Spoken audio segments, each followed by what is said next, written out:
Alors en tout cas, merci beaucoup de me recevoir. Merci à la mairie de Cabriès, merci au musée Edgar Mélic, merci aux amis du musée, merci à la Maison des Arts et aux gens qui s'occupent de cet auditorium. Et je vais m'installer parce que j'ai besoin d'être derrière mon ordinateur pour faire cette conférence. Et donc l'idée, c'est de vous amener en voyage ou peut-être en pèlerinage. Donc peut-être que certains d'entre vous avaient vu cette exposition donc en 2015, Lieux Saints Partagés, qui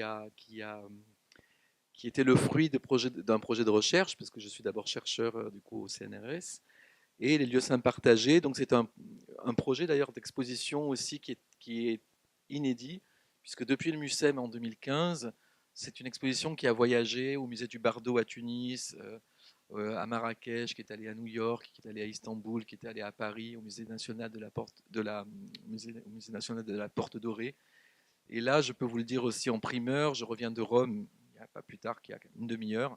On prévoit de faire une nouvelle version de cette exposition à Rome pour la. Vous savez, dans l'Église catholique, 2025 sera l'année sainte du jubilé.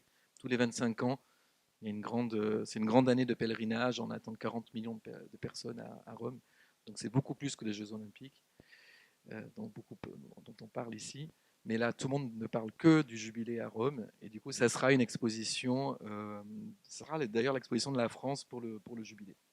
Et donc aujourd'hui, je vais vous parler de ce thème, non pas de l'exposition, mais à travers toute une série d'images, de films, de choses qui ont nourri l'exposition. Donc ce sera aussi un voyage partagé, donc, puisque c'est le mot peut-être clé de ce soir.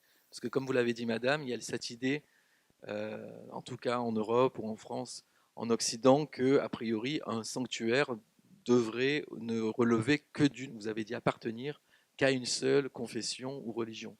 Et ça va dans le sens commun, c'est comme ça qu'on peut évidemment lire ou comprendre le phénomène religieux. Et pourtant, dans l'histoire et puis au présent, peut-être de moins en moins d'ailleurs, on aura l'occasion d'en reparler, de nombreux sanctuaires sont ouverts. Certains sont fermés, mais beaucoup sont ouverts à tous les visiteurs. Du moment que chacun respecte un peu les règles de comportement ou de bonne tenue, si vous voulez, on ne demande pas forcément les papiers, on ne demande pas l'appartenance religieuse. Par exemple, à Notre-Dame de la Garde, que vous connaissez sans doute, personne ne va vous demander est-ce que vous êtes croyant, pas croyant, est-ce que vous êtes de telle ou telle confession. Donc, tout près d'ici, on a ce cas emblématique par lequel je finirai sans doute, de Notre-Dame, qui est évidemment un lieu marial, donc un lieu catholique, mais la Vierge est importante dans d'autres religions. Et notamment ce que beaucoup de gens ignorent, en tout cas ici, en France, c'est que Marie est un pilier, une figure sans égale dans l'islam, puisqu'elle est la mère du prophète Jésus, qui est le Messie qui reviendra à la fin des temps. Donc c'est pas Jésus n'est pas Dieu dans l'islam, pour commencer, il faut bien préciser cela, mais c'est un prophète essentiel dans la révélation islamique. Et du coup, sa mère est aussi parfaite que lui. Et donc, le thème de l'Immaculée Conception, etc., se retrouve aussi dans le Coran.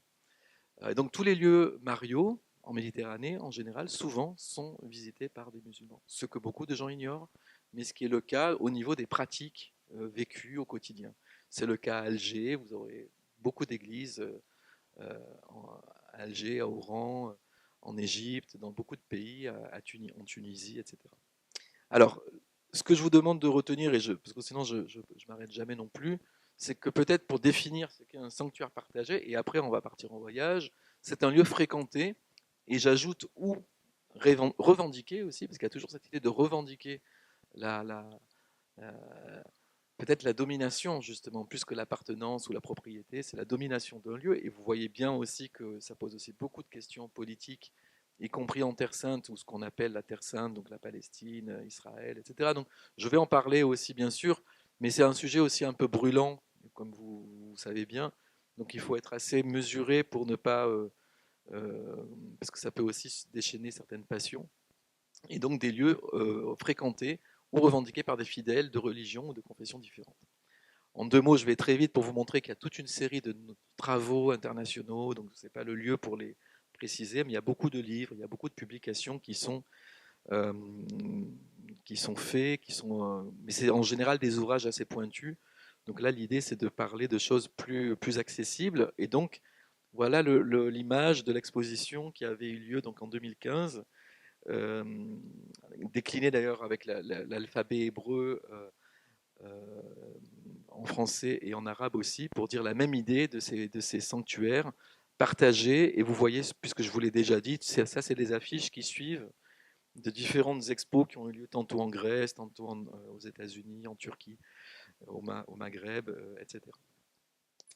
Toujours pour l'introduction de mon propos, quelques réflexions préalables ou préliminaires, comme on dit souvent, est nécessaire peut-être pour bien comprendre la thématique, qui est quand même peut-être un peu floue ou nouvelle, ou en tout cas, certainement, certains d'entre vous la connaissent déjà, mais c'est nécessaire de reprendre quelques réflexions sémantiques.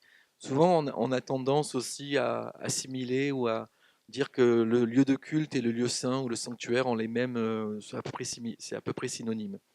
Donc là, je pose la différence entre l'un et l'autre en disant que le lieu de culte, c'est l'église, le temple, la mosquée, la synagogue, sont des lieux de rassemblement de la communauté, des lieux du rassemblement presque hebdomadaire, donc une forme de routine, de pratique religieuse routinière, où c'est l'échelle de la paroisse, si vous voulez. J'imagine qu'ici à Cabriès, vous avez une église, etc. Donc certains y vont, mais ça recouvre en fait un territoire assez réduit.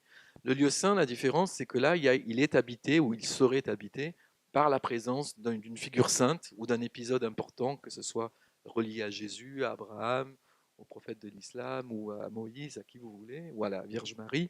Et là, tout à coup, il y a une aura, il y a même une force spirituelle beaucoup plus importante qui attire les gens. Donc les gens vont à Saint-Jacques-de-Compostelle. Parmi vous, il y en a forcément. Alors les gens aujourd'hui d'ailleurs ne vont plus à Compostelle pour Saint-Jacques, en général, ils y vont pour eux-mêmes, parce qu'on peut, c'est souvent la quête, elle est d'abord personnelle et intérieure et quoi qu'on met et spirituelle.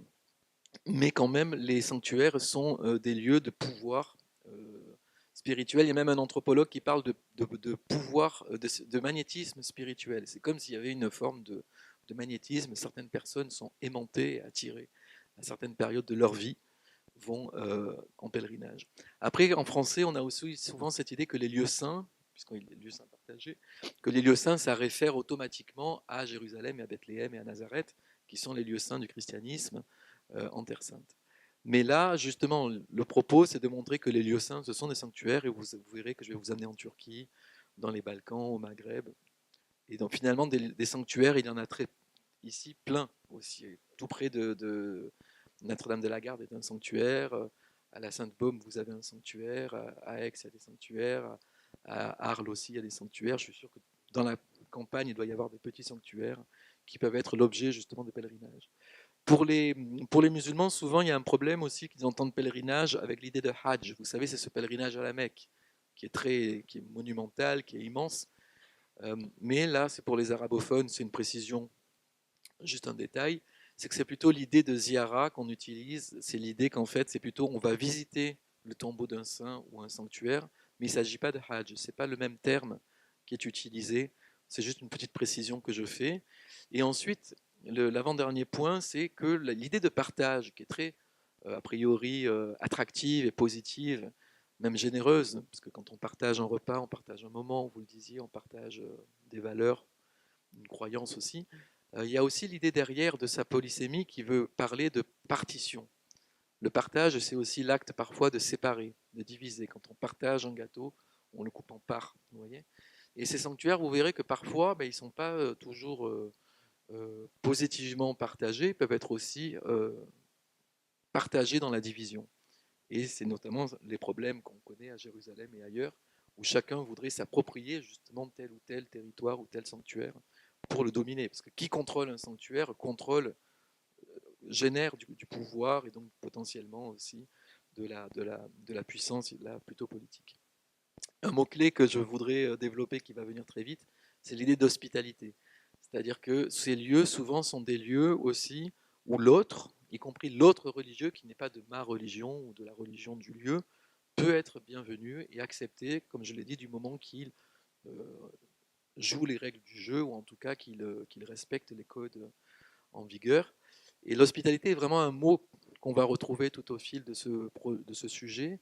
Sachant qu'en même temps, c'est la même étymologie, donc c'est toujours un jeu sémantique, c'est le même mot latin qui a donné l'idée d'hospitalité, mais aussi celui d'hostilité. Et vous verrez que parfois, ces lieux peuvent être générateurs d'hospitalité, mais aussi générateurs d'hostilité. Que finalement, l'autre va être nié ou rejeté, écarté, etc. Ensuite, je passe directement en image pour une autre idée. C'est celle que, en tant qu'anthropologue, je ne suis pas théologien, donc je vais vous parler plutôt des pratiques. C'est la façon dont les gens vivent, dont les gens éprouvent leur foi ou les rituels, toutes ces pratiques que vous allez voir. Et donc j'ai moins un propos théologique du dogme. Et là, je commence par ce qu'on appelle sur Internet un mème. C'est peut-être quelque chose que vous ne connaissez pas tous, mais en gros, c'est l'image de gauche que j'ai trouvée bêtement sur Internet. C'est quelqu'un qui montrait en fait que souvent vous avez là des architectes qui définissent, ou des designers qui définissent dans l'espace public des allées bien propres, bien cadrées, où les gens devraient marcher, mais en fait en pratique, les gens ils font ça. Voilà. Et souvent, et nous on fait, vous aussi vous faites ça peut-être quand vous traversez dans la rue à Marseille ou dans les villes ou n'importe où, à Rome par exemple comme moi. Alors j'ai détourné comment dire, ce mème bon, je sais, bêtement remplacé que tantôt vous avez le dogme, donc là vous avez des prêtres, vous avez des imams, des gens des rabbins qui définissent la doxa, le chemin officiel, théologiquement recommandé, mais finalement les gens ils font ça quand même. Et c'est ça qui motive un peu le cœur du sujet dont je vais vous parler, c'est qu'en fait les gens ils vont dans le lieu de l'autre, ils vont prier dans le lieu de l'autre parce qu'ils vont y recevoir un bénéfice. Et le bénéfice en général c'est un bénéfice spirituel, c'est une quête de grâce, de guérison, de secours, comment dire, oui, de vraiment ben, vous savez, dans les moments durs de la vie, on a souvent besoin bien sûr, d'aide et de réconfort. Et donc finalement, les gens traversent la frontière religieuse, prennent ces chemins de traverse un peu que les prêtres voudraient éviter, phénomène que les prêtres voudraient éviter, mais finalement les gens le font quand même. Et donc c'est un peu le cœur de ce dont je voulais vous parler à travers cette image. Et je vais commencer donc par Abraham, qui est le champion, on pourrait dire, ou le modèle de l'hospitalité, à travers cette icône très célèbre qu'on n'a pas exposée, mais que vous connaissez sans doute, dite de l'hospitalité, ou de la Trinité. Et l'épisode, pour le rappeler vite fait, c'est donc Abraham qui, dans la Genèse, dans le chapitre 18 de la Genèse, voit passer trois étrangers, trois inconnus, trois visiteurs, et lui les interpelle. Ce sont des anges et va leur offrir inconditionnellement à manger. Et il va s'avérer que ces visiteurs sont des anges en fait. Et c'est l'un de ces anges qui va annoncer à Sarah, qui a déjà 90 ans, qu'elle va enfanter Isaac. Abraham a déjà Ismaël, vous savez, ce premier fils né de la servante Agar. Et c'est donc un peu l'annonciation d'Isaac, comme je le dis parfois. Et là, cet épisode, il est fondateur parce que là, vous le voyez à travers d'autres œuvres, notamment des œuvres médiévales dans le monde chrétien, mais j'ai mis aussi une représentation musulmane de ce même épisode qui se passe sous un chêne, nous dit les textes, parce que cet épisode est aussi présent dans le Coran, parce que beaucoup de gens ignorent. Et donc vous avez aussi Abraham, et on peut deviner trois visiteurs qui pourraient d'ailleurs rappeler les mages aussi, qui sont qu'il reçoit et qu'il va nourrir. Et ce thème de l'hospitalité, il a vraiment été religieusement et spirituellement extrêmement fécond. Et d'ailleurs, en Orient, on a encore vraiment souvent l'expérience de cette hospitalité-là. Ici, les questions d'hospitalité sont beaucoup plus politiques et reliées d'ailleurs aux problématiques d'immigration, de migration. Et donc, ça prend un peu une autre portée. Là, en tout cas, vous allez voir pourquoi je parle de cette. Là, ce sont des gravures encore qui représentent les trois étrangers, justement, qu'Abraham invite. Il leur lave les pieds. Et il est encore nomade, il vit sous sa tente. Vous avez Sarah, et derrière, normalement, on peut deviner Agar et Ismaël. Et tout ça a lieu sous un arbre, qui est un chêne, et nous dit la Bible, le chêne de Mambré, qui est à côté d'Hébron. Hébron, c'est au cœur de la Palestine, et c'est d'ailleurs un lieu aujourd'hui extrêmement conflictuel dans le conflit qui sévit depuis des décennies. Alors, là, on était dans le mythe, et je vous amène maintenant dans le présent, en tout cas dans le passé, Là, vous voyez cet arbre qui avait été photographié au 19e siècle, puis au 20e siècle. Donc c'est un chêne où, depuis des siècles, on pense, enfin, je dis on parce qu'il n'y a, il y a aucune attestation archéologique, mais que c'est le chêne sous lequel Abraham a vécu. Et donc il fait l'objet de cultes divers de différentes traditions religieuses depuis au moins le haut Moyen Âge. Alors, et accrochez-vous parce que là, l'arbre, petit à petit, il perd ses branches. Et aujourd'hui, il ressemble à ça. Mais c'est ce que j'appelle un arbre relique. Donc il est protégé, il est dans l'enceinte d'un monastère russe orthodoxe. Et ce qui est intéressant, et souvent le cas d'ailleurs en Terre Sainte, et j'accélère un petit peu, c'est que c'est un musulman qui est le gardien du chêne et qui lui fait visiter des pèlerins, des touristes qui viennent en voyage organisé. Alors d'ailleurs en ce moment il n'y en a plus du tout depuis le 7 octobre.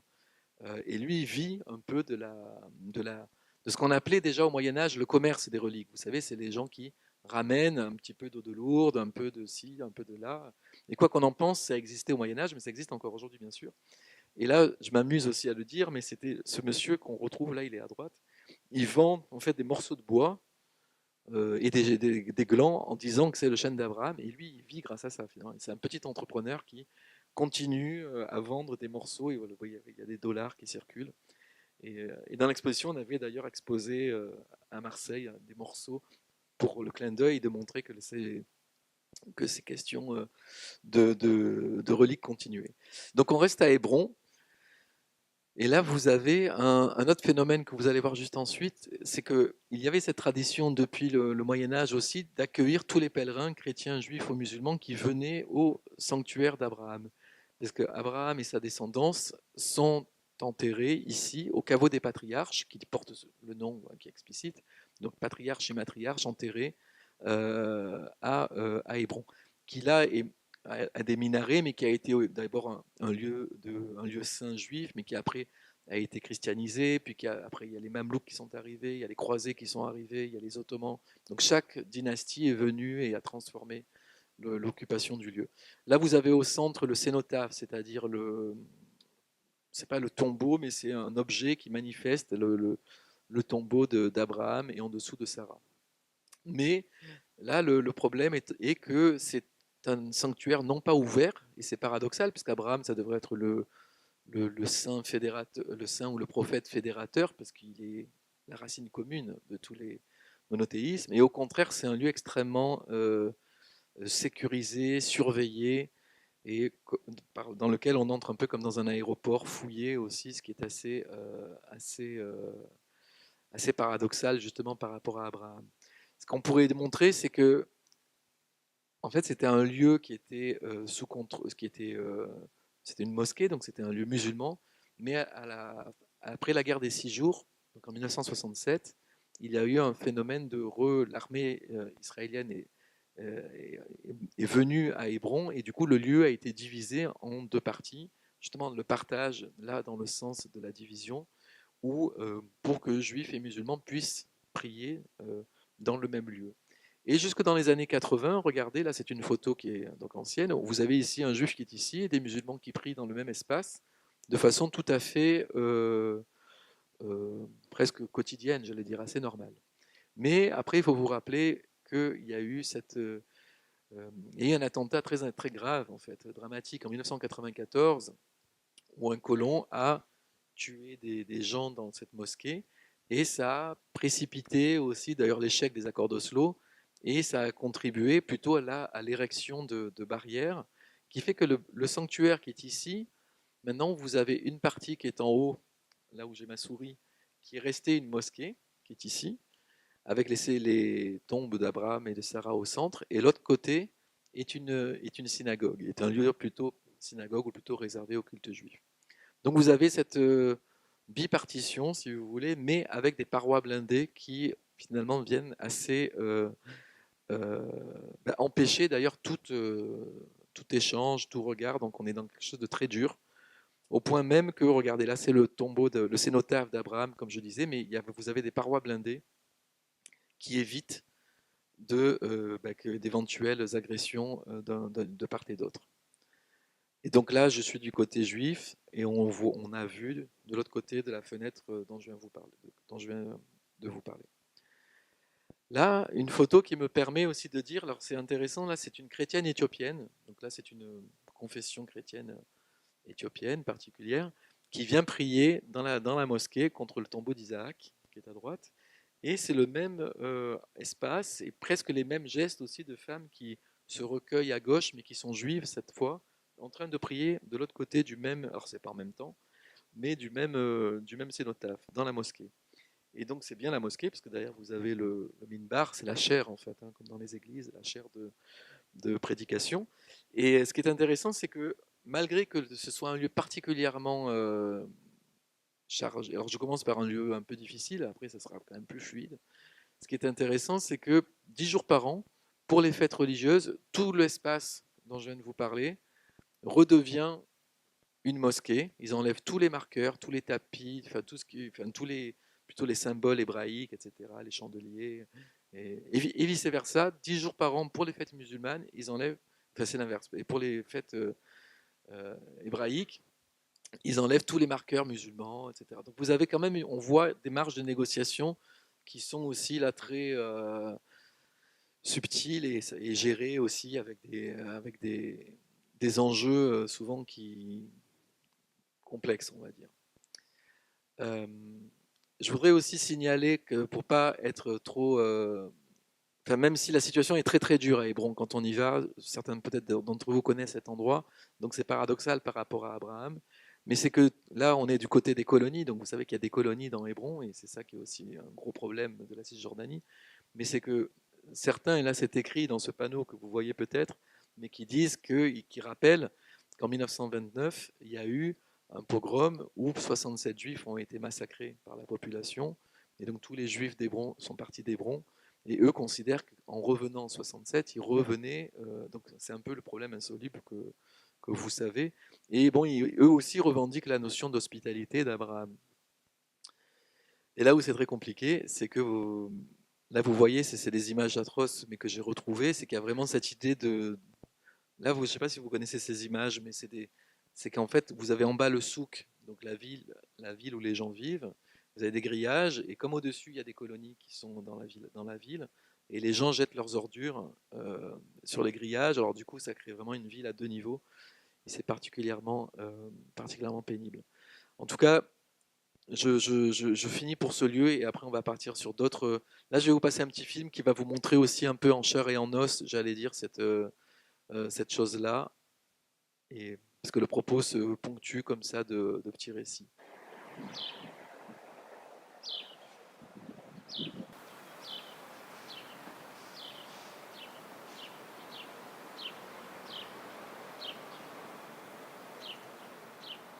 هذه بلوطة سيدنا إبراهيم. هذه عمرها 4300 سنة. فأجا سيدنا إبراهيم وستنا سارة سكنوا تحت هذا المكان بخيمة. فأجوا 3 من الملائكة فبشروا سيدنا سارة غلام اللي هو سيدنا إسحاق ومن بعده يعقوب. كلنا احنا بنصلي الله اكبر سيدنا عيسى موسى كله مشان الله بنصلي. كله دينه واحد، كله ديانه واحده. الحمد لله رب العالمين. يعني شوفي احنا بنقتل بعضنا واحنا اولاد اب واحد اللي هو سيدنا ابراهيم.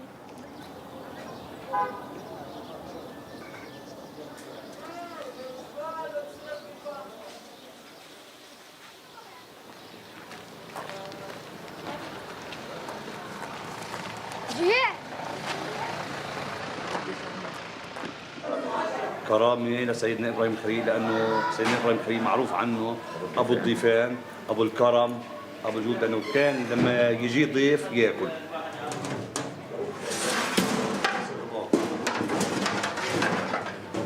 فلما جاءوا الملائكة ذبح لهم عجل، في القرآن مكتوب وجاء بعجل حنين سيدنا إبراهيم من الملائكة. فصلاح الدين أيوبي كرامة لسيدنا إبراهيم الخليل أسس هذه التكية، بس ما كانتش هون، كانت في نفس الحرم. كانت تطعم كل يوم 3 وجبات، فطور وغدا وعشاء وكل شيء، للفقراء للمساكين، لكل واحد بيجي على الخليل بياكل بقى من تكية سيدنا إبراهيم الخليل. أمين هذا؟ أمين؟ نعم. ولا ولد ولا حدا.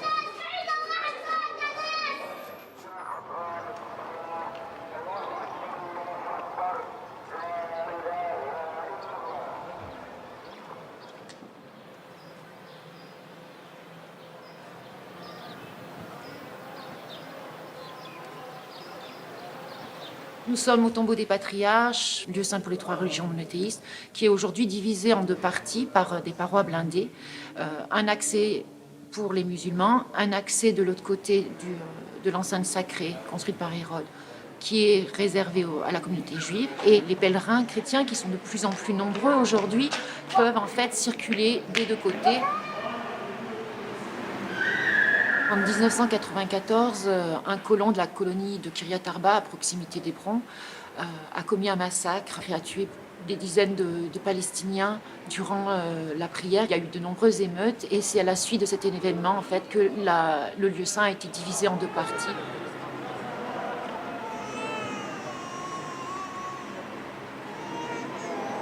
Le cénotaphe d'Abraham et celui de Sarah sont en fait centraux par rapport au lieu saint et sont visibles par les 2 communautés grâce à des fenêtres qui donnent accès de chaque côté de la chapelle où est situé le cénotaphe.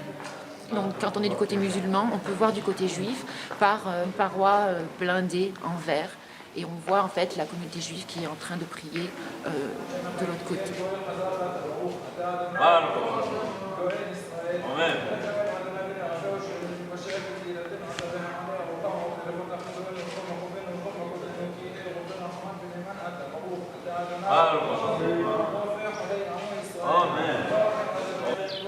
J'ai commencé intentionnellement par un lieu un peu difficile, parce que c'est pour montrer aussi que de ne pas être le risque, c'est d'être un peu dans cette vision des fois du dialogue interreligieux aussi, de dire que tout le monde est frère, que c'est le même Dieu, que tout le monde est frère, etc., ce qui est très bien, tant mieux, mais dans les faits, c'est pas forcément comme ça que ça se passe.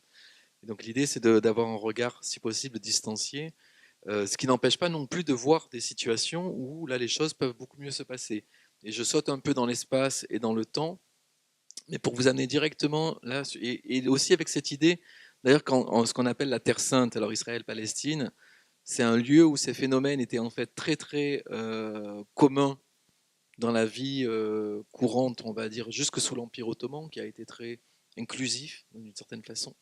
Mais depuis la montée des nationalismes au XXe siècle, la création aussi surtout de l'État d'Israël, etc., les choses se sont beaucoup, beaucoup compliquées.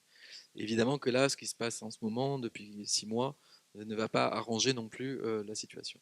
Mais quand on s'écarte de ces zones de tension, comme je l'ai dit, de cicatrices à vif, finalement, ce phénomène se retrouve encore. Et là, je vous amène du coup sur le Bosphore, au large d'Istanbul. Vous avez cet archipel que vous connaissez peut-être, qui s'appelle l'archipel des îles des Princes. C'est un lieu toujours merveilleux au large d'Istanbul, qui est à 1 heure de bateau et qui est connu pour avoir en son sommet un monastère dédié à Saint Georges.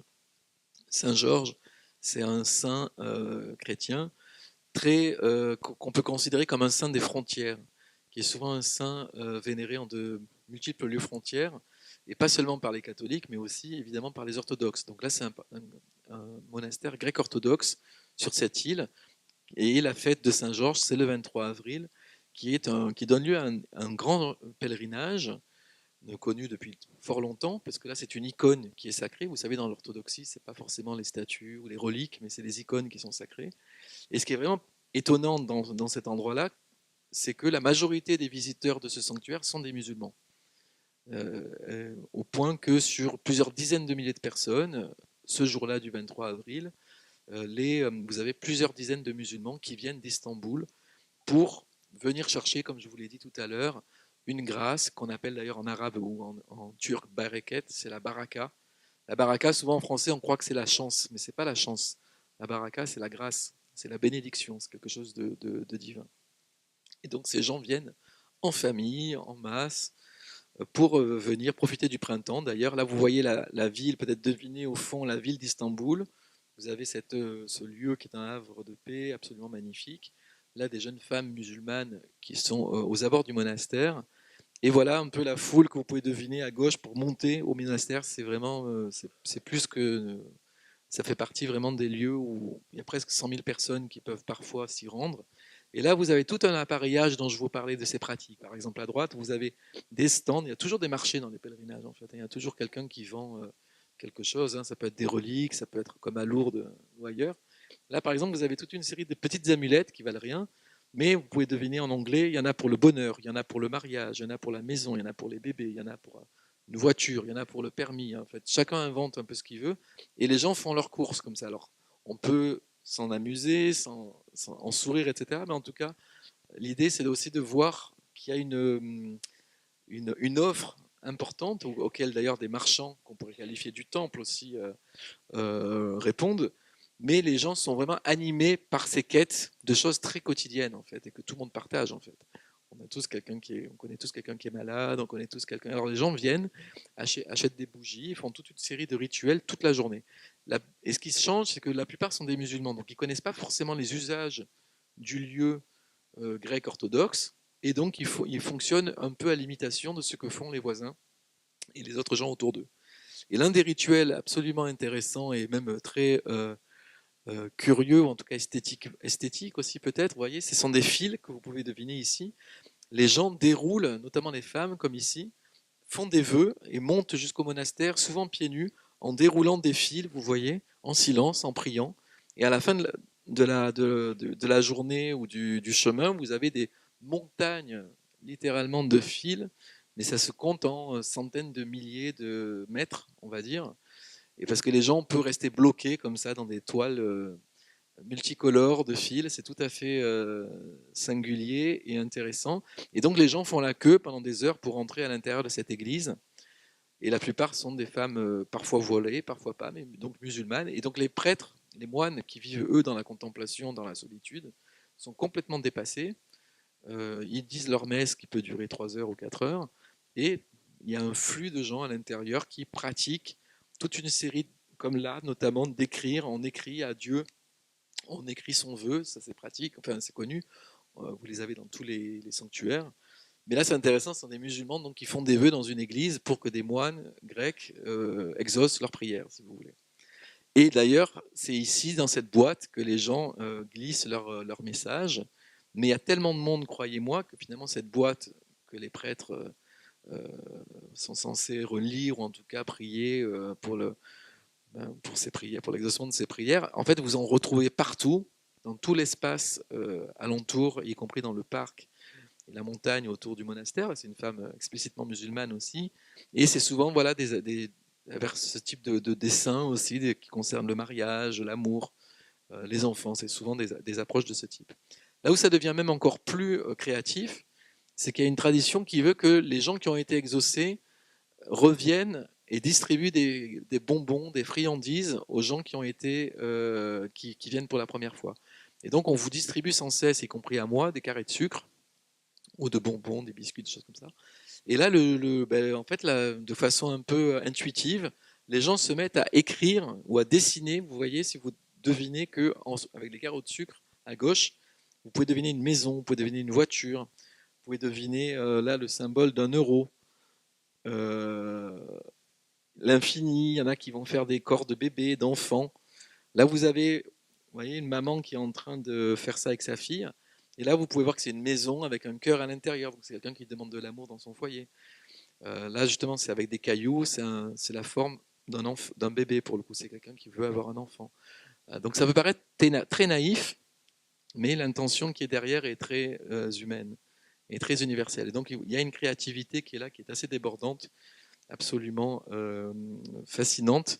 Et donc, là, ce sont tous ces fils. Et là, je vais vous montrer aussi un petit film qui montre un peu tout ça en images, parce que ça vaut le coup de palper aussi cette dévotion, alors très populaire, il est vrai, et le point de vue des religieux.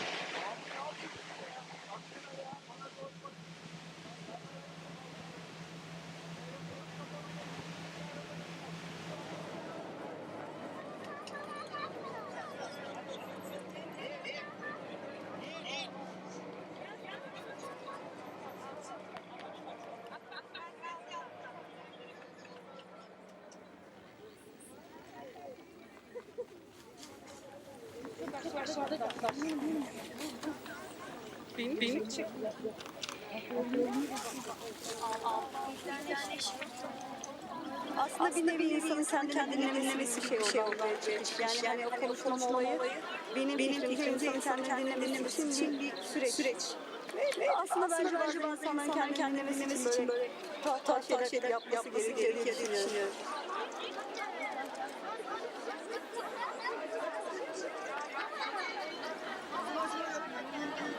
Only in the Feast of St. George, we have an average of 70,000 in one day. That's a special day. It's beyond imagination. And then, sometimes the people have to wait 2 or 3 hours. Not something simple. Just come and enter the Church of St. George.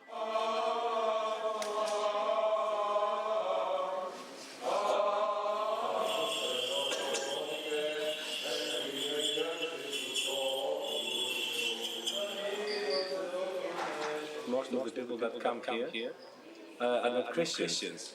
They like candlelaying, and when they find themselves in the church, they didn't plan to come and pray here, but they do kind of pray or wish something.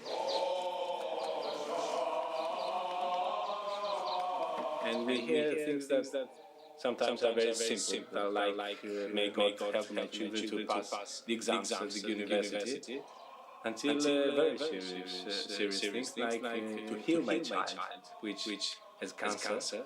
Or sometimes children ask for their parents to quit drinking or to come together because they're separated.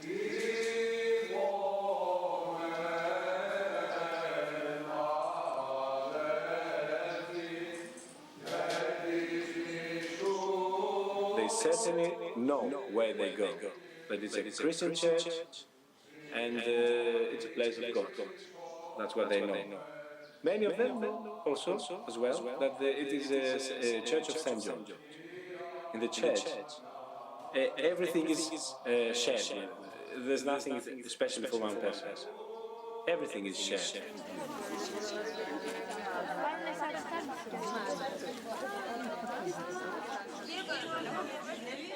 Bilmiyorum, ilk defa girdim, işte gene el açıp Allah'a dua ederek çıktım. Yani her şeyi Allah'tan yani istiyoruz gene de. Düşündük biz gelirken, çünkü Hristiyanlar da camilerimizi biliyorsunuz ziyaret ediyorlar. Hani biz de niye dedik hani gelmeyelim, ziyaret etmeyelim. Bu düşünceyle geldik.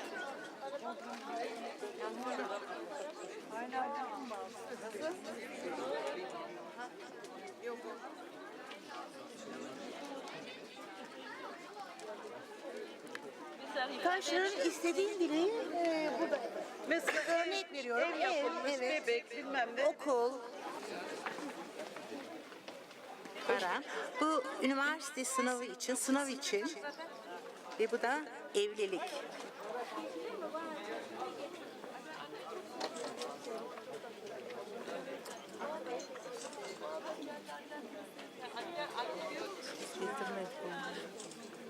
Şuna inanıyorum. Sonuçta burası Allah'ın evi. Yani cami, kilise hiçbir şey fark etmiyor. Benim bütün isteklerim oldu. Ama burada bir sinerji oluşuyor. Daha çabuk oluyor herhalde.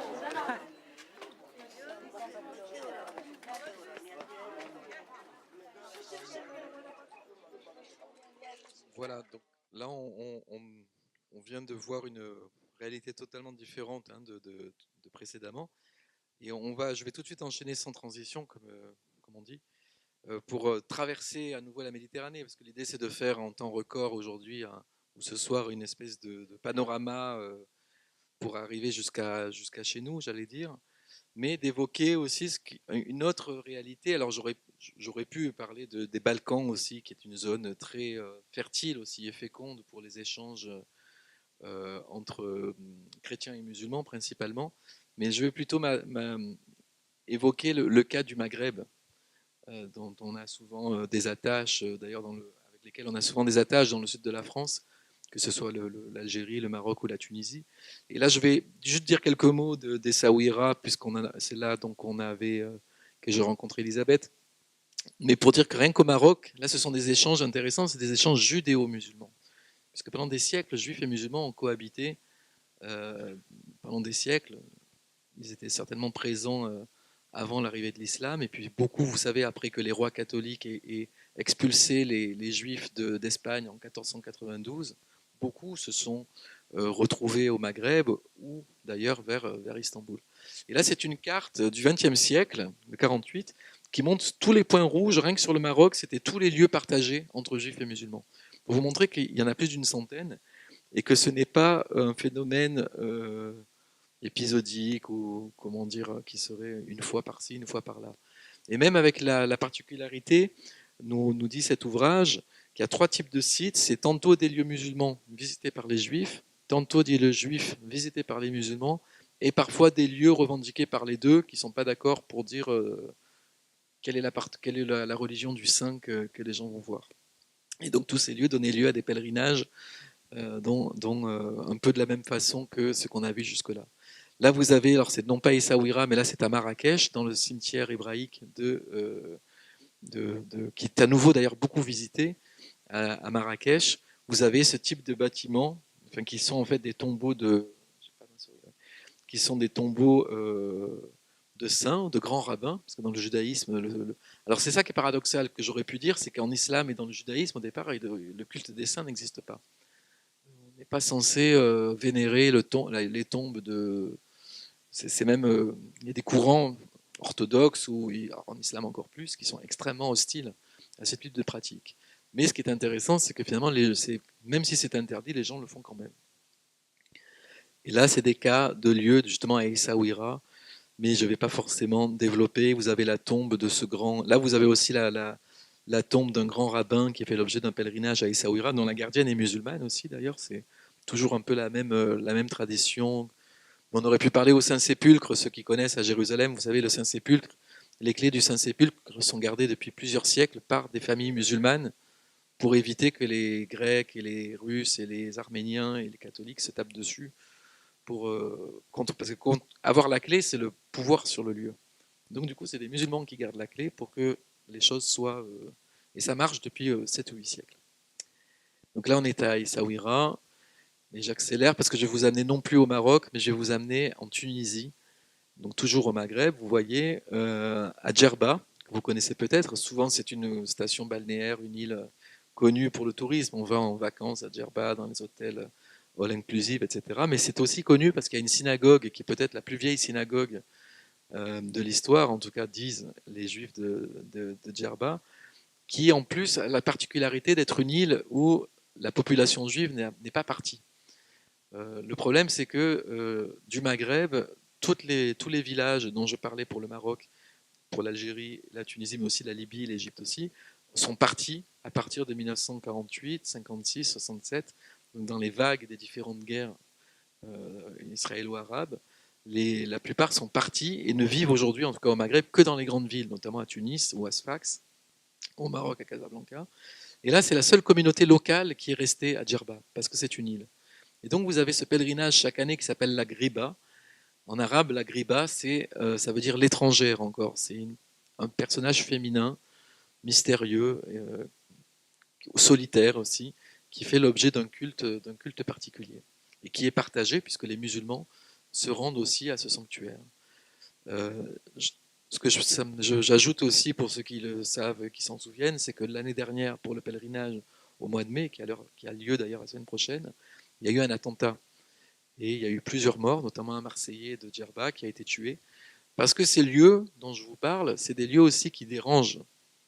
Pour aller un peu plus dans le cœur d'un sujet plus difficile, ça dérange aussi les tenants de courants ou rigoristes, ou qu'on dit islamistes, qu'on peut dire fanatiques, ou djihadistes dans un cas, ou d'autres. Finalement, c'est des lieux qui peuvent être considérés comme impurs. Parce que justement, il peut y avoir une mixité. Et ça, pour certains, c'est inadmissible. Alors qu'au contraire, et c'est pour ça que ces lieux sont parfois... et d'ailleurs, le pèlerinage, en fait, il a même été annulé cette année, qui va avoir lieu à Djerba. Mais là, c'était donc une année où tout s'était bien passé, entre guillemets. Ce sont aussi ce qu'on appelle des juifs arabes. Souvent, c'est deux mots qu'on a du mal à mettre ensemble, parce que souvent, d'ailleurs, on dit arabe pour dire musulman, alors qu'en fait, c'est... Mais là, ce sont des juifs arabes, c'est-à-dire qu'ils sont de langue arabe, ils parlent arabe, ils sont nés, tous les juifs marocains parlent arabe, c'est arabophone, et d'ailleurs ont des rituels très proches, et culinaires, et religieux aussi très proches des musulmans qui vivent, et donc à Djerba encore en bonne intelligence. Donc là, il y a de la musique, il y a tout un échange de de vœux, de rituels, de nourriture. Et j'accélère un peu, il y a cette synagogue qui est particulière parce on s'y déchausse. Les gens se déchaussent, on entre pieds nus dans la synagogue. Alors d'ailleurs, certains disent, c'est parce que ça fait penser aux mosquées, comme ça les musulmans se sentent bien. Ça, c'est un peu un discours que les gens disent, qui n'est pas forcément avéré, mais en tout cas, c'est un fait que les gens se déchaussent. Et là, vous avez justement tous ces rituels qu'on retrouve partout, hein, d'allumer des bougies, des cierges pour faire des vœux. Donc là, c'est des personnes de confession juive qui sont là. Et là, c'est une dame musulmane qui est là, toute discrète, après que j'ai rencontrée. Où vous avez aussi, justement, parmi là, celle-là, elle est clairement musulmane aussi de par son voile. Donc c'est un marqueur vestimentaire qui permet de la reconnaître. Et ça dérange personne. Elle est tout à fait à l'aise à l'intérieur. Elle prie, disons, comme elle, à sa façon. Et là, d'ailleurs, dans cette photo qui a fait la couverture d'un livre qu'on a écrit, là, d'ailleurs, cette photo elle est intéressante parce que c'est une femme juive à gauche tournée vers Jérusalem, parce que les synagogues sont orientées vers Jérusalem. Vous savez qu'il y a un peu le centre du monde, pour plusieurs religions d'ailleurs. Et à droite, c'est une amie musulmane. Elles sont venues de Paris toutes les deux. Elle a dit, viens avec moi au pèlerinage, je t'amène à la Griba et tu vas te faire beaucoup de bien, etc. Donc là, on voit que c'est. Donc la juive dit à son amie musulmane, fais comme moi, tu pries là. Sauf qu'elle est en train de prier vers Jérusalem, à la façon juive, et pas du tout vers la Mecque, ou comme on pourrait attendre d'une musulmane qui devrait, a priori, se prier vers la Mecque. Même si, là c'est un petit clin d'œil, mais même que dans l'islam, la première qibla, c'est-à-dire la première direction de prière, c'était d'abord Jérusalem. Et le prophète a dit qu'à la fin des temps, ce serait à nouveau Jérusalem. Puisque c'est à Jérusalem qu'aura lieu la fin des temps. Là, un rituel aussi très intriguant, vous voyez, c'est que les gens écrivent sur des œufs. Et on voit un peu tout, dans ce travail que je vous propose, on voit aussi toute la variété de la ritualité, comment les gens écrivent leurs demandes, leurs histoires, leurs désirs, tantôt avec des fils, tantôt avec des bouts de papier, avec des sucres, et là c'est sur des œufs. L'œuf, c'est évidemment un symbole de fécondité, de fertilité, évident, hein, que vous n'aurez pas échappé. Donc les gens écrivent « Je t'aime Michael », etc., « Bisous, santé, réussite », hein, c'est toujours un peu ces objets-là. Et les gens, du coup, les femmes, c'est un rituel très féminin, parce que là, on pourra en rediscuter, mais souvent c'est des rituels et des demandes, en tout cas effectuées par des femmes, qui descendent, vous voyez, dans la synagogue, dans une espèce de... Voilà, c'est là, ils descendent, alors ils se prennent en photo, évidemment le portable est omniprésent, ils descendent dans un tunnel où cette sainte dont j'ai parlé, de la Griba, tout à l'heure, aurait été retrouvée morte, mais comment dire, en odeur de sainteté. Ça veut dire qu'il n'était pas du tout corrompu ni abîmé. Et là, les gens déposent leurs œufs, les femmes déposent leurs œufs, et vous avez comme ça des centaines, parfois des milliers d'œufs qui débordent, alors parfois qui se cassent. Alors le rituel aussi qui est intéressant, c'est que normalement, les jeunes femmes, au départ c'était surtout aux jeunes femmes qui veulent avoir des enfants, ou les femmes qui veulent avoir des enfants qui n'ont pas d'enfants, c'est souvent pour des questions de stérilité, étaient censées faire déposer leurs œufs qui va cuire pendant 3 jours, qui est cru, au bout de 3 jours le récupérer, le manger, donc c'est un rituel d'incorporation, et à partir de là, ça déclenche le miracle, en fait, si vous voulez. Et d'ailleurs, il l'appelle la synagogue des miracles. Moi, je ne suis pas là pour vous dire que chacun a son avis sur ça, hein. Je ne suis pas là pour dire que ça marche ou que c'est pas vrai, mais en tout cas, c'est comme ça que ça... et en même temps, c'est ce que les gens disent, mais en fait, dans ce que les gens font, moi, j'ai observé que les gens, ils mettent leurs œufs, il y en a qui les récupèrent 5 minutes après, parce que sans ça, c'est tout cassé, et la plupart les laissent, et plus personne ne va manger son œuf. Donc il y a toute une dimension, comme je disais tout à l'heure, aussi de marché, de fête, de musique, blablabla. Il y a il y a des tas de rituels aussi qui ont lieu que je vous épargne entre guillemets, mais pour dire qu'il y a une procession aussi qui a lieu en dehors, qui avant allait dans les villages juifs justement du quartier de Djerba, et qui en fait sous des airs de bonne enfants, etc., et moins, c'est pas si simple, parce que finalement, comme il y avait déjà eu un attentat en 2002, et puis il y en a eu un l'an dernier, comme je vous l'ai dit, c'est qu'en fait, tout est sursécurisé. Vous avez des hélicoptères, vous avez des snipers, vous avez l'armée qui est partout. Donc finalement, c'est un lieu partagé, mais dont l'accès est très compliqué. On n'entre pas du tout comme dans un moulin, il faut montrer un passeport, une carte d'identité, donc les choses sont extrêmement verrouillées. Et même si les gens ont un discours de tolérance et d'ouverture, finalement, dans les faits, c'est aussi l'armée. Là, justement, c'était l'attentat du 10 mai, donc de l'an dernier, qui a eu lieu. Et donc, évidemment, ça glace aussi beaucoup. Et ça contrebalance un peu les discours de joie et plutôt de partage, encore une fois, parce que dans les faits, on est toujours potentiellement, les gens qui y vont savent qu'ils peuvent être aussi la cible de graves problèmes. Combien de temps me reste-t-il que je... Vous savez pas? Parce que je voudrais vite finir par Marseille, mais je voudrais vite peut-être vous dire un mot quand même qui moi m'est cher, de quelqu'un qui m'est cher. C'est court et c'est fort. Là, on retourne un peu dans la zone Moyen-Orient, même si j'aurais dû en parler avant. C'est quelqu'un d'important pour moi, qui est très, dont on faisait le portrait au MUSEM. C'est le père jésuite Paolo Dalla Olio, qui lui est un chrétien, romain d'ailleurs, né à Rome, et qui s'est déclaré amoureux de l'islam et croyant en Jésus. C'est-à-dire qu'il est prêtre, il a appris l'arabe, etc. Et il a décidé de fonder un monastère, que vous voyez ici d'ailleurs, au sommet d'une montagne en Syrie, et qu'il a dédié à l'hospitalité abrahamique, et donc où les musulmans allaient, et vont encore d'ailleurs aujourd'hui, après la guerre, de façon très spontanée, prier à l'intérieur de ce monastère. Là, ce sont des photos qui ne sont pas les miennes, mais de soufis, vous voyez, de musulmans soufis dans la montagne, dans cet endroit-là. Là, on voit ce père aussi. Donc, c'est une église dans un culte qu'on dit syriaque catholique, donc c'est encore une subdivision compliquée de l'église catholique, mais où il n'y a pas d'église, il n'y a pas de banc dans l'église. On est sur des tapis, donc tout le monde est au sol, tout le monde est par terre, donc c'est un endroit très, aussi convivial. Et au point, là c'est une photo qui n'est pas mienne non plus, là vous avez des sœurs de cette communauté liée à Abraham d'ailleurs, qui a fondé ce prêtre, qui sont en train d'adorer le corps de Jésus, vous savez, pour le vendredi saint, quand Jésus est sacrifié, crucifié. Et là, vous avez sur la même photo, dans le même moment, dans le même espace, dans l'église, vous avez un musulman qui est en train de prier, tourné vers la Mecque à sa façon, et sans que ça dérange personne. Et donc c'est un lieu là d'hospitalité interreligieuse très important, que beaucoup de gens qui allaient en Terre Sainte, ou en tout cas en Syrie, connaissaient, mais qui a été menacé aussi par Daesh. Daesh voulait dynamiter ce monastère, ils n'y ont pas réussi.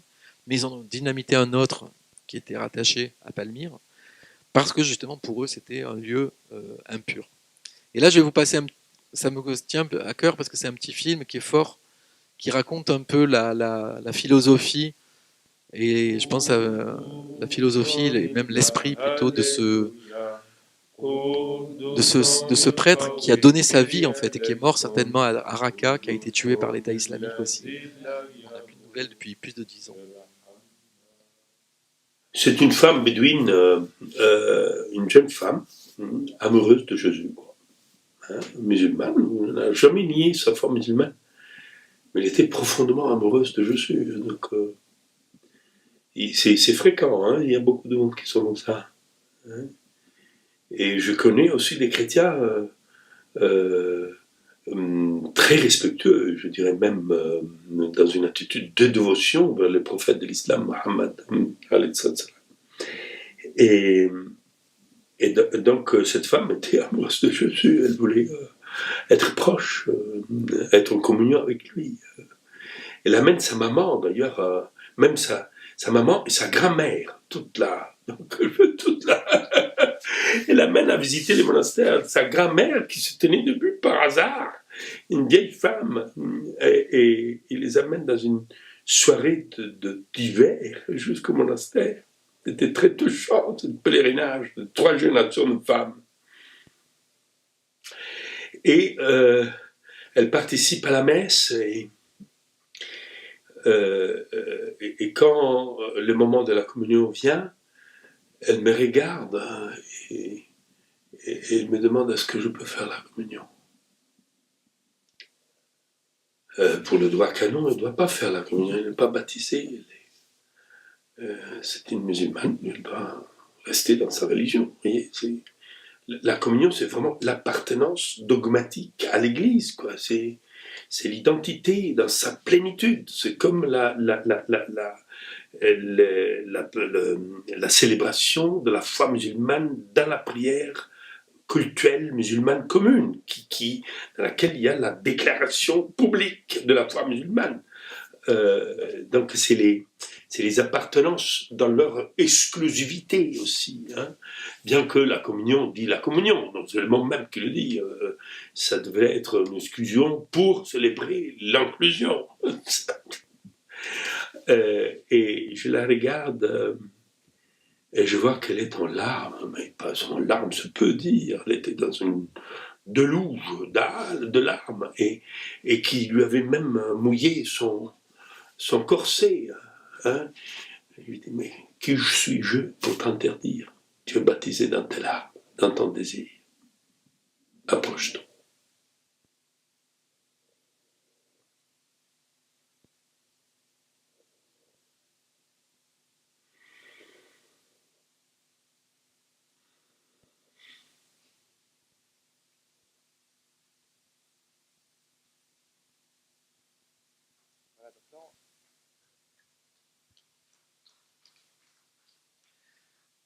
En tout cas, c'est quelqu'un qui a marqué ces phénomènes, moi qui m'a marqué aussi personnellement, et qui gagne aussi à être lu.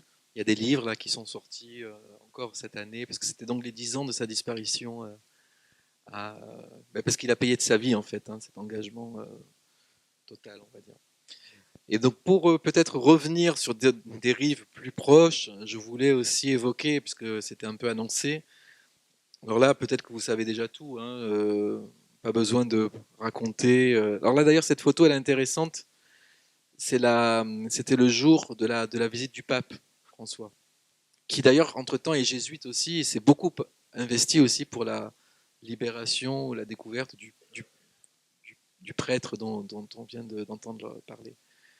Ce qui me permet aussi d'ajouter un petit ajout, c'est que souvent ces lieux ils sont partagés, c'était l'une de vos questions, ça appartient ni à l'État ni à l'association, ça appartient en général à une communauté plutôt religieuse ou à une église.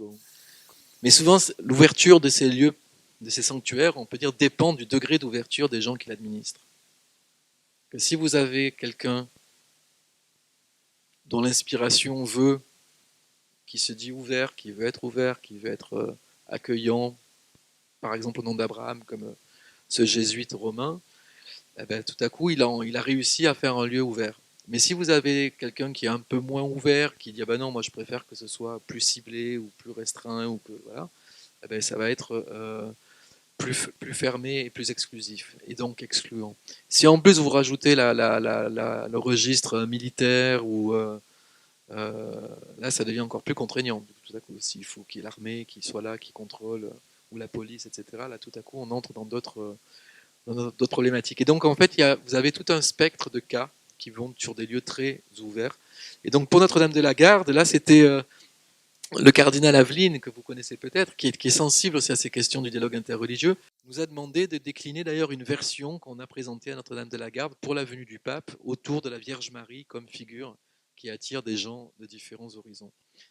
Et c'était à l'occasion de la venue du pape. Donc là, vous avez d'ailleurs les statues, ça fait partie d'ailleurs des anges dans la campagne là, de financement, c'est que les anges, paraît-il, qui sont au niveau de la terrasse des anges, sont en plein décrépitude, et qu'il faut les retaper. Là, bon, c'est pour montrer aussi la pluralité à la fois touristique, hein, vous savez, les croisiéristes, etc. Alors, si vous tombez par malchance le jour d'un bateau de croisière qui arrive à Notre-Dame, vous allez avoir du mal même à monter à pied, même en voiture, c'est presque impossible. Et à côté de ça, là, vous ne le verrez pas dans ce que je vais vous montrer ensuite, mais j'ai mis qu'une photo. Moi, j'ai passé beaucoup de temps l'année dernière là-bas. Ben, j'ai vu un jeune de mon âge, en fait, qui est entré même j'étais en train de filmer, qui est rentré dans mon champ, et j'ai une séquence incroyable où il entre dans mon champ de caméra et il monte à pied avec son chapelet. Donc vraiment un peu cette représentation souffrante, doloriste qu'on a parfois du catholicisme, qui peut paraître assez anachronique, mais qui en fait existe encore. Et donc ce jeune, il avait certainement une raison, je ne lui ai pas demandé, je l'ai laissé tranquille. Mais donc c'est plutôt pour montrer que ces sanctuaires, c'est aussi des lieux que chacun pratique à sa façon. Il y en a qui font du sport, il y en a qui vont à genoux, il y en a qui vont boire l'apéro le soir parce qu'en été, il y a un food truck, Il y en a qui vont faire ce qu'ils veulent, il y en a qui vont peut-être flirter, je ne sais pas, dans les bois. Enfin, moi, ma mère qui était là-bas quand elle était jeune, elle me racontait que son oncle, il habitait derrière et il jouait dans les pins, vous voyez, dans les collines un peu derrière Notre-Dame. Donc, toutes et c'est un lieu qui se veut ouvert parce que le recteur, lui, ouvre justement cet espace. Il est ouvert à ce que des bouddhistes viennent, à ce que des non-croyants viennent, etc. Donc ça rejoint un peu l'idée que si vous avez quelqu'un qui en est responsable, veut que ce soit ouvert, ça l'est. Et là, je mets quelques photos justement, mais vous allez les voir ensuite, justement de musulmans et de musulmanes qui montent parce que la figure de la Marie est très importante, comme ces trois dames, et celle du centre est musulmane. Vous avez aussi évidemment tous ces ex-voto, les bateaux, la protection des marins, enfin tout ça, c'est quand même très connu. Mais parmi les nombreuses plaques de marbre qu'on voit il y a pas mal d'ex-voto de noms à tonalité musulmane aussi qui montrent qu'en fait il y a tout un registre qui existe de toutes ces plaques. Donc il y a des gens qui même écrivent leur comment dire leur remerciement ou voilà remerciement après une grâce obtenue. Et là je bascule pour vous passer ce petit film et ce sera la conclusion avant les questions, qui montre un peu tout ça en images.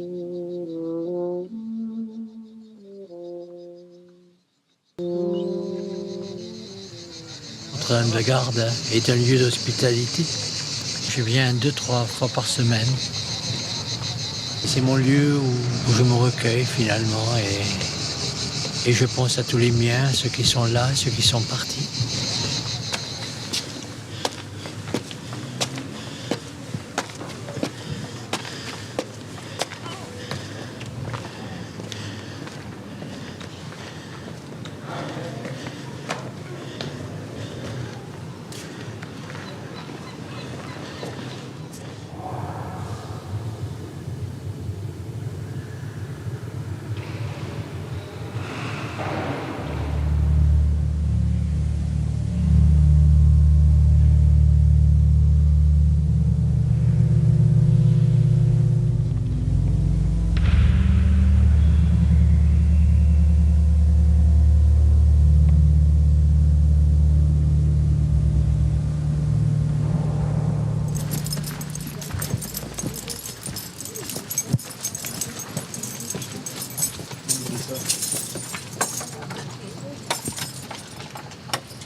Dites pas que c'est pas celle-là. Aïe, aïe, aïe.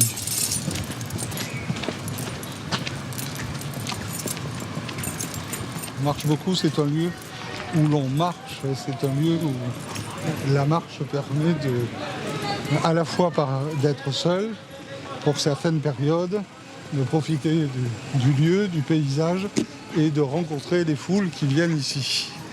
La marche est essentielle à la vie de ce sanctuaire.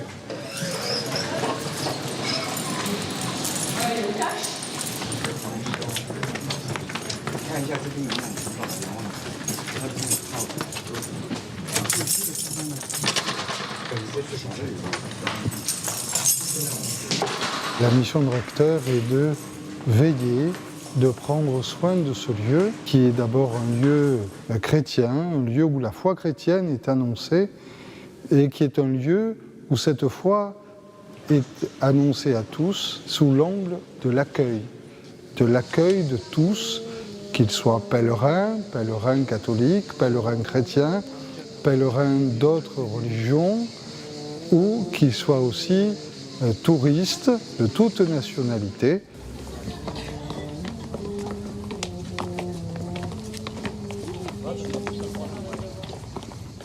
On reçoit plus de 2 millions de personnes. Alors il y a ceux qui viennent passer quelques heures, il y a ceux qui viennent passer quelques minutes, comme souvent les croisiéristes. Mais en tout cas, lorsqu'ils arrivent ici, il y a comme un émerveillement.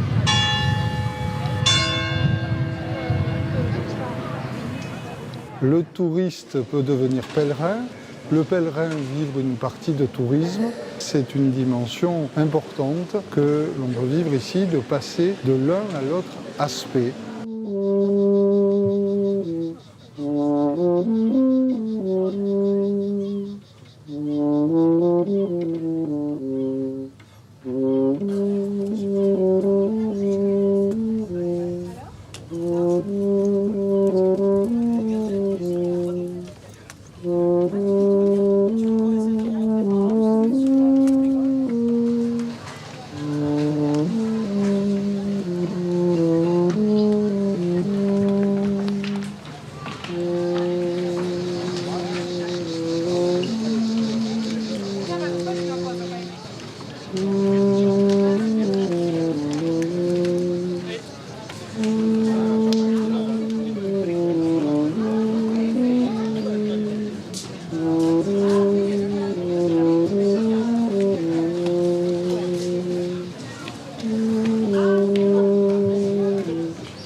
Le mot ex-voto est un mot qui signifie après le vœu.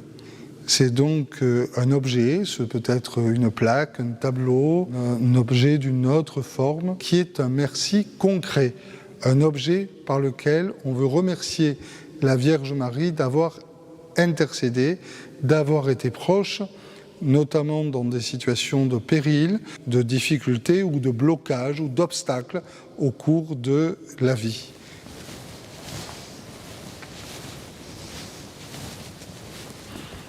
J'aime beaucoup aussi cet ex-voto qui nous rappelle les marins-pompiers qui sont si importants dans le cœur des Marseillais et qui prennent soin de la vie des Marseillais.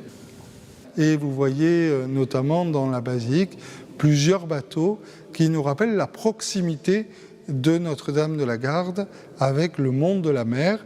Marie qui est la belle figure de l'hospitalité et qui accompagne d'une rive à l'autre les marins, qui accompagnent d'une rive à l'autre tous ceux qui ont à traverser la mer.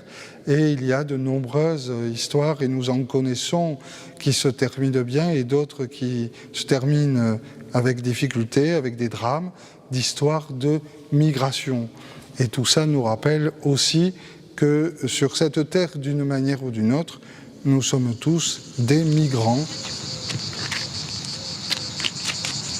Voici ce qu'on va faire. On va monter sur une jambe. Tac, tac, tac, tac.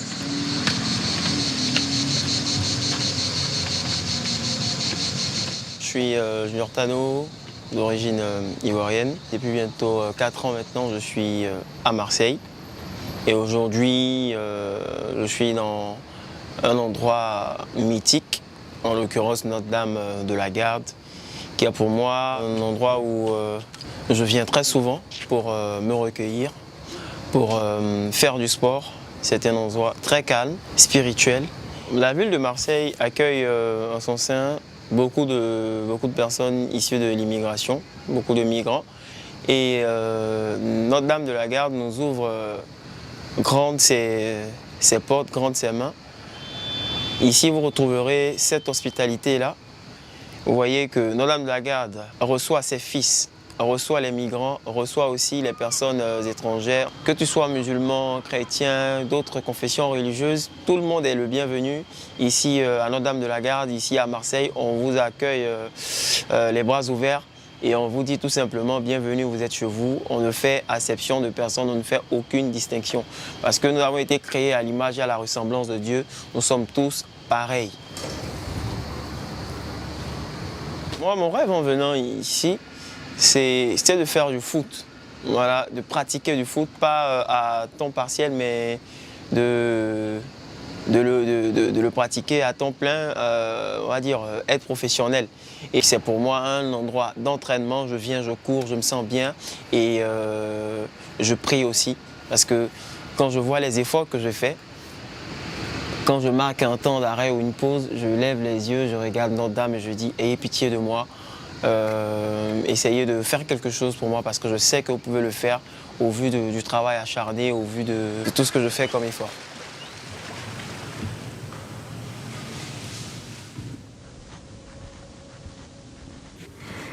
Ah, voilà. C'est un cierge au milieu des autres cierges, en hébreu, qui montre combien des hommes et des femmes de toute confession aiment à venir ici et prier et se sentent chez eux. Que ce soit des bouddhistes, que ce soit des musulmans, que ce soit des chrétiens, que ce soit des personnes de religion juive, on vient chercher une certaine forme de paix. De quelque nature qu'on la souhaite, avec quels que soient les mots avec lesquels on exprime, on vient chercher une paix profonde pour pouvoir repartir dans l'existence. Les femmes musulmanes aiment à monter ici et je pense qu'elles se sentent accueillies et comprises par cette figure maternelle de la Vierge Marie et elles parlent, pourrait-on dire, de femme à femme. Et elles rentrent ainsi dans la grande chaîne de toutes ces femmes qui sont venues prier la Vierge Marie parce qu'elles se sentent véritablement dans un cœur à cœur avec celle qui peut les comprendre plus en profondeur que quiconque.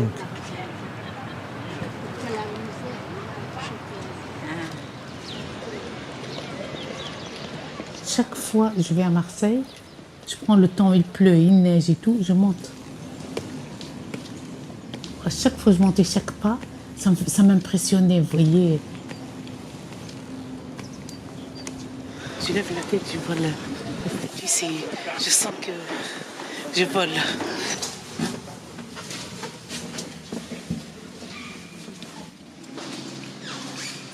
Jusqu'à rentrer dans le lieu, là, je me suis sentie vraiment partie dans un lieu très fort, très beau, d'abord très fort. En voyant les barques de tous les pêcheurs qui faisaient un vœu, j'ai fait un vœu. En descendant Notre-Dame de la Garde, j'ai eu un coup de fil et mon vœu que j'ai fait, il s'est réalisé. Du coup, je vais une fois par an aussi visiter Notre-Dame de la Garde.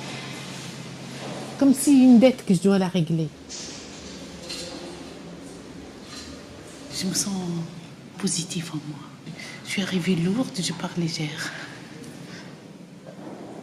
Chasser les mauvaises ondes, penser à tout le monde en bien, voir devant et être aidé dans une solitude ou détresse ou quelque chose comme ça. C'est une force qui vient. En pensant à cette force qui se trouve, qui domine la mer, le pays, Marseille, tout ça. Puis moi, je viens de loin aussi. Donc je vois le bateau, je vois tout ça. Et ça m'aide énormément. Je ne suis pas chrétienne. Mais je trouve que les lieux saints sont beaux partout, sont bons partout. Hein. Soit chrétiens, soit juifs, soit musulmans, c'est pareil.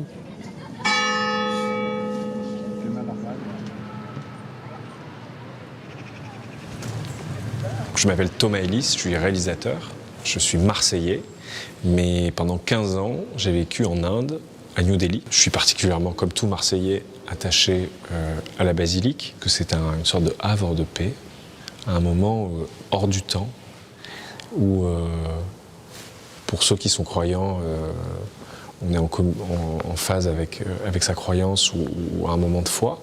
Pour moi qui ne le suis pas, c'est un moment de plénitude aussi, où on ressent quelque chose de sacré qui existe, je crois, sur la planète. Et c'est quelque chose que j'ai souvent ressenti aussi en voyage en Inde, sur cette grande mosquée, qui est la plus grande mosquée d'Asie, à Delhi.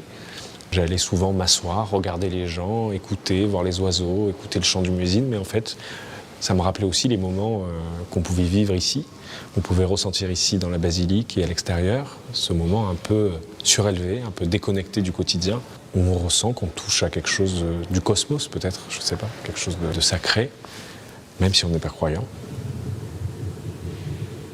Certains y voient une protection, un lieu saint, mais d'autres peuvent aussi y voir la possibilité de s'élever. C'est un point haut dans la ville qui nous permet tous de nous dire « ben oui, à un moment dans notre journée, je peux, en la regardant, ou je peux, si je viens ici, m'élever ». La basilique est surtout un lieu de ralliement, c'est-à-dire qu'on peut tous, à un moment dans la journée, la voir, et on la regarde peut-être tous ensemble. On est seul à la regarder, mais on est plusieurs centaines de milliers à la regarder dans la journée. Et s'il y a bien une chose qu'on a tous en commun, c'est qu'on la regarde. C'est devenu ce phare commun à tous, mais qui n'est pas un phare pour nous alerter d'un danger, mais qui est un phare pour nous dire on a tous peut-être un objectif commun, on a tous peut-être un point de ralliement commun, et pour moi, ça serait peut-être celui-là. L'idée de parler de Notre-Dame de la Garde, c'est aussi montrer que ce sanctuaire qui est un peu ce phare, etc., bon, c'est une banalité de le dire maintenant, mais qu'il est... Et ces sanctuaires ne sont pas systématiquement des lieux fermés, réservés à une seule tradition ou religion, et qu'au contraire, c'est des lieux, ils ne sont pas étanches, c'est des lieux qui sont plutôt caractérisés par de la porosité, ils sont plutôt ouverts quand certaines conditions sont réunies, et que du coup, l'autre religieux, donc, qui marque l'altérité, mais y compris l'altérité religieuse, a aussi sa place. Du moment qu'il respecte les lieux ou les codes en vigueur. Parfois, il ne les connaît pas, mais par imitation, il va finalement se rendre compte, ou même par respect, tout simplement. Et puis peut-être que quelqu'un lui dira ça se fait pas, ou là, il faut s'asseoir, là, il faut se lever. Mais du coup,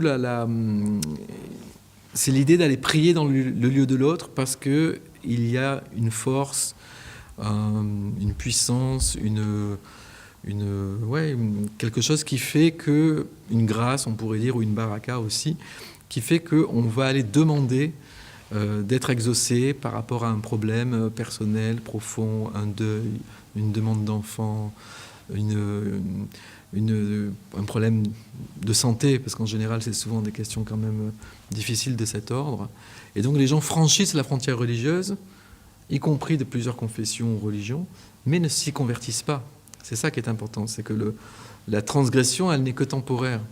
Les gens se déplacent, font leur rituel, parfois silencieusement, discrètement, et rentrent chez eux. Ils ne sont pas devenus chrétiens, ne se sont pas convertis au judaïsme, ne se sont pas convertis à l'islam. Au contraire, ils restent dans leur propre foi, mais ils sont enrichis peut-être par leur fréquentation d'un lieu autre. Mais je dirais autrement, pour rebondir, c'est que le lieu, il est aussi enrichi par la fréquentation de cette altérité. Alors encore plus de l'autre religieux, qui fait d'autant plus peur, parce que comme il est différent, on ne le comprend pas, il est habillé différemment, il parle une autre langue. Alors il y a beaucoup de fantasmes, de l'altérité est générateur de fantasmes, mais ça, c'est pas propre à aujourd'hui, de tout temps. On avait peur de l'autre, du noir, du ci, de là, enfin, vous voyez. Et donc, dans une société pluraliste, contemporaine, etc., au contraire, je crois qu'il faut au contraire valoriser ces cas encore une fois, où pas succomber aux sirènes de la peur de l'autre. Et la peur de l'autre, en grec, le mot savant, c'est xénophobie. On a peur de l'étranger, on a peur de l'autre, qui fait peur par principe.